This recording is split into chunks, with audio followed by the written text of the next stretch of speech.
আরাফার ময়দানে আছে জাবালে রহমত। জাবালে রহমত আল্লাহর রাসূল বিদায় হজের ভাষণ দিয়েছিলেন। আল্লাহর রাসূল বিদায় হজের ভাষণ দিয়েছিলেন। সে জায়গায় আমরা নামবো, দোয়া করব। এই যে পাশে দেখেন মিনা, পাশে দেখেন মিনা, এরপরে মুজদালিফা, এরপরে আরাফা। মসজিদে নামিরা আছে যেখানে আরাফার দিনে খুতবা দেওয়া হয়। আরাফার দিনে যেখানে খুতবা দেওয়া হয়, আরাফার খুতবা জিনিস আমরা দেখবো, জামারাত দেখবো। সবগুলো দেখার সময় আমরা একটা একটা করে সংক্ষিপ্ত আলোচনা আমরা ইনশাআল্লাহ করব। আল্লাহ তাআলা আমাদের এই সফরকে সহজ করে কবুল করেন। সবাই বলে আমিন। আমরা সবাই বেশি কথা বলবো না, নিজেরা জিকির থাকবো ইনশাআল্লাহ। আর সাথে সাথে আল্লাহর রাসূলের স্মৃতিধন্য আরেকটা কি মজার ব্যাপার হঠাৎ স্মরণ আসলো। এই আরাফার ময়দানে অধিকাংশ আল্লাহর নবী এসেছেন। সুবহানাল্লাহ। আরাফার ময়দানে আল্লাহর অধিকাংশ নবী রাসূল আরাফার ময়দানে এসেছেন। এটা কি জন্য আসছেন? আল্লাহ রাব্বুল আলামিন হযরত ইব্রাহিম আলাইহিস সালামকে বলেছিলেন, ওয়াআযযিন ফিন-নাসি বিল-হাজ্জি ইয়াতুকা রিজালান ওয়া আলা কুল্লি দামিরিন ইয়াতিনা মিন কুল্লি ফাজ্জিন আমিক। হে ইব্রাহিম, তুমি মানুষদের জন্য হজের ঘোষণা দিয়ে দাও। এই ঘোষণা কথা শুনে ইব্রাহিম আলাইহিস সালাম চিন্তা করলেন, জনমানব শূন্য, এই এলাকা কেউ নাই, কাউকে দেখা যায় না, এই মরু প্রান্তরে কে আসবে আমার এই ঘোষণা শুনে হজ করতে? আল্লাহ রাব্বুল আলামিন বলছেন, ঘোষণা দেওয়ার দায়িত্ব আমি তোমাকে দিয়েছি, তুমি দাও। আর তোমার এই ঘোষণা শুনে কিয়ামত পর্যন্ত মানুষেরা পায়ে হেঁটে হলেও, এমনকি যানবাহন না পেলে একেবারে ল্যাংড়া বাহনে চড়ে হলেও তারা এই হজের জন্য আসবে। সুবহানাল্লাহ। এজন্যই তো আমাদের মনের কি টান, কি ভালোবাসা, কি তৃপ্তি, আমাদের যে কি আশা আকাঙ্ক্ষা, আমাদের কত এই যে আমরা হজ করে যাব।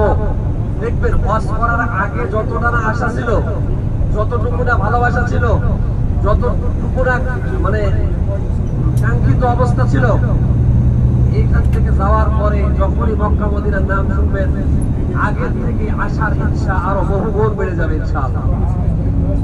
এটার প্রতি টান আসবে।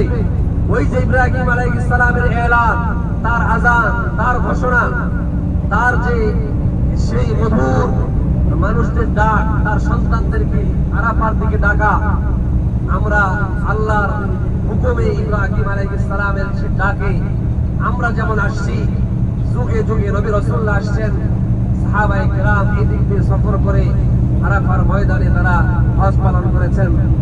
আমরা হজে যাচ্ছি, আমরা থাকবো না, আমাদের পরবর্তী প্রজন্ম কিয়ামত পর্যন্ত এই আরাফার ময়দানে আল্লাহকে দেখে লাব্বাইক আল্লাহুম্মা লাব্বাইক, লাব্বাইক লা শারীকা লাক লাব্বাইক, ইন্নাল হামদা ওয়ান নি'মাতা লাকা ওয়াল মুলক লা শারীকা লাক।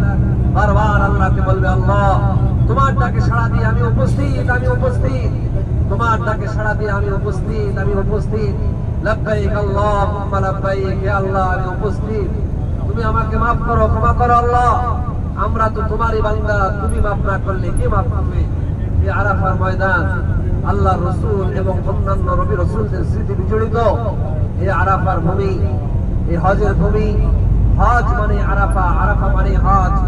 এমন একটি সফরে আল্লাহ তাআলা আমাদেরকে কবুল করলেন, আমাদেরকে আদম হাওয়া, আমাদের আদি পিতা আদম হাওয়ার পরিচিত হওয়ার স্থান, খুঁজে পাওয়ার স্থানে যাওয়ার সুযোগ দান করলেন। রাসূলের বিদায় হজের ভাষণ যেখানে হবে সে জায়গায় দেখার মতো সুযোগ দান করলেন।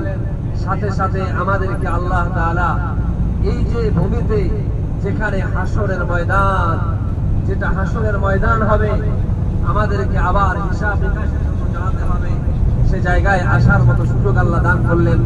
লাখ লাখ কোটি কোটি শুকরিয়া আল্লাহ, তুমি আমাদেরকে এত পবিত্র একটা ভ্রমণের তৌফিক দান করেছো, এমন একটা সফরের তুমি সুযোগ দান করেছো। সবাই বলে আমিন। আল্লাহ আমাদের এই সফরকে কবুল করেন, এই জিয়ারাকে কবুল করেন, আমাদের এই সফরকে আল্লাহ তাআলা সহজ করে দেন, আমাদের হজকে আল্লাহ সহজ করে দেন। আমরা ডান দিকে যে মসজিদটা দেখতে পাচ্ছি, সবাই দেখেন, আমরা ডান দিকে তাকাই,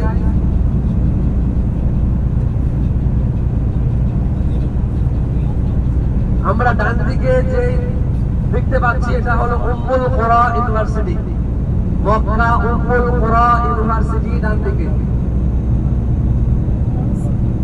দিকে আমরা যে দেখতে পাচ্ছি, দেখেন লেখা আছে জামিআ উম্মুল কুরা, উম্মুল কুরা ইউনিভার্সিটি মক্কা। বাংলাদেশের অনেক ছাত্র এখানে পড়াশোনা করেন, অনেক ছাত্র এখানে আছে। জামিআ উম্মুল কুরা, এটি হলো জামিআ উম্মুল কুরা, উম্মুল কুরা বিশ্ববিদ্যালয় মক্কায় অবস্থিত। আর আমরা মদিনা ওই সময় জিয়ারার সময় দেখছিলাম মদিনা বিশ্ববিদ্যালয়। আমাদের যে হজ কমিটিগুলো আমরা দেখতে পাচ্ছি আমাদের বিভিন্ন হোটেলে আছে, এগুলো হলো এই ইউনিভার্সিটিগুলো ছাত্র, তাদেরকেই সরকার যেহেতু তারা ভালো চেনে, এলাকায় অনেকদিন ধরে আছে, হাজী সাহেবানদের খেদমতের জন্য তাদেরকে নিযুক্ত করা হয়েছে। তারা সেখানে আমাদেরকে খেদমত দিচ্ছেন।